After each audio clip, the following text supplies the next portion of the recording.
Price the lord. ಇಂದಿನ ವಾಚನದ ಧ್ಯಾನಕ್ಕೆ ತಮಗೆಲ್ಲರಿಗೂ ಸ್ವಾಗತ. ನೀನಿತ್ತ ಉದ್ಧಾರಕನನ್ನು ನಾ ಕಣ್ಣಾರೆ ಕಂಡೆ.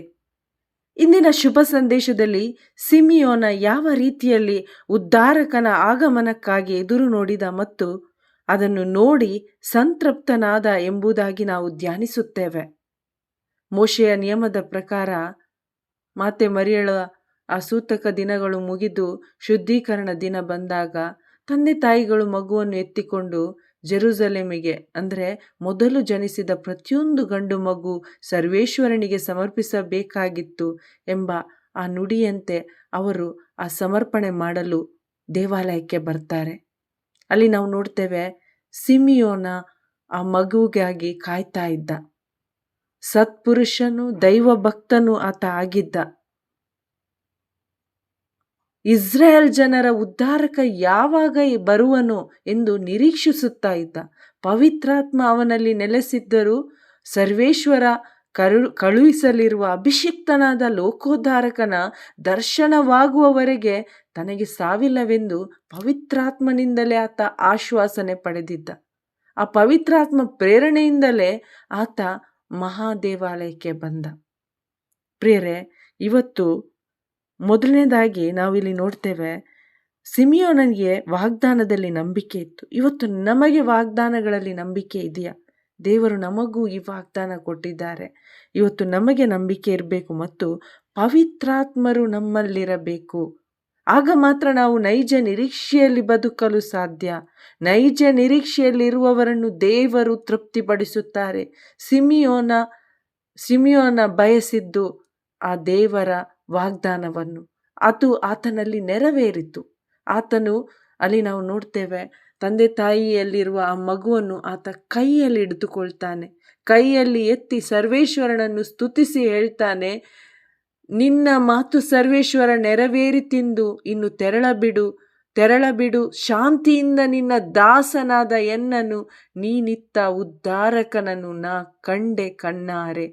ಹೌದು ಪ್ರಿಯರೇ, ಆತನಿಗೆ ಆ ಸಂತೃಪ್ತಿ ಸಿಕ್ಕಿತು. ಇವತ್ತು ಮೊದಲನೇದಾಗಿ ನಮ್ಮಲ್ಲಿ ಪರಿಶುದ್ಧಾತ್ಮರು ಬೇಕು. ಯಾವಾಗ ನಮಗೆ ಪರಿಶುದ್ಧಾತ್ಮರು ಸಿಗ್ತಾರೆ?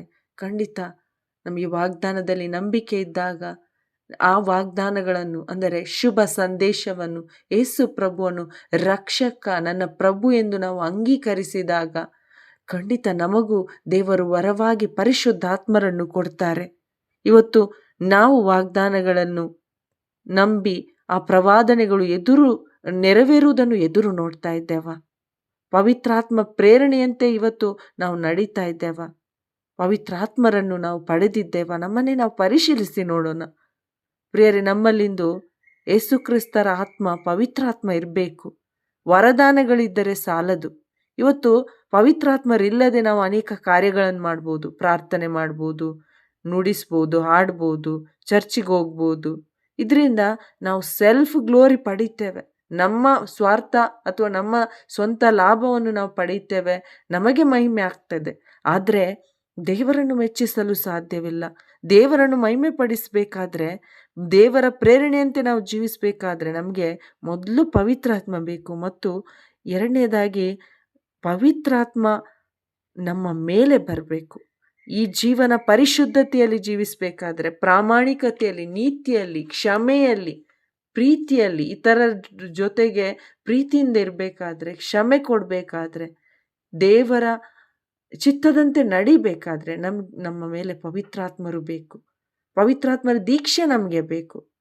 ನಾವು ಎರಡನೇ ಆಗಮನಕ್ಕಾಗಿ ನಿರೀಕ್ಷೆಯುಳ್ಳವರಾಗಿ ಜೀವಿಸಬೇಕಾದ್ರೂ ನಮಗೆ ಪವಿತ್ರಾತ್ಮರು ನಮ್ಮ ಮೇಲೆ ಬರಬೇಕು. ಆಗ ಮಾತ್ರ ದಿನನಿತ್ಯ ಸದಾ ಸಿದ್ಧರಾಗಿ ಆಸಕ್ತಿಯಿಂದ ಈ ಶುಭ ಸಂದೇಶವನ್ನು ಸಾರುತ್ತಾ ಬದುಕಲು ಸಾಧ್ಯ. ಹಾಗಾದರೆ ಪ್ರಿಯರೇ, ನಾವು ಕೂಡ ತೃಪ್ತಿ ಕೊಡುವ ಆ ಪವಿತ್ರಾತ್ಮರ ಆಗಮನಕ್ಕಾಗಿ ಮತ್ತು ಆ ಪವಿತ್ರಾತ್ಮರು ನಮ್ಮ ಮೇಲೆ ಬರುವುದಕ್ಕಾಗಿ ನಾವು ನಿರೀಕ್ಷೆಯಿಂದ ಕಾದು ಕುಳಿತುಕೊಳ್ಳೋಣ. ಆ ಪವಿತ್ರಾತ್ಮರು ನಮ್ಮ ಮೇಲೆ ಬಂದಾಗ ಪಾಳು ಭೂಮಿ ಫಲಭರಿತ ಭೂಮಿಯಾಗುವುದು ಮತ್ತು ಫಲಭರಿತ ಭೂಮಿ ಅರಣ್ಯವಾಗುವುದು. ನಮ್ಮ ಜೀವನ ದೇವರಿಗೆ ಮೆಚ್ಚುಗೆಯಾಗುವುದು. ಆಮೇನ್. Praise the lord.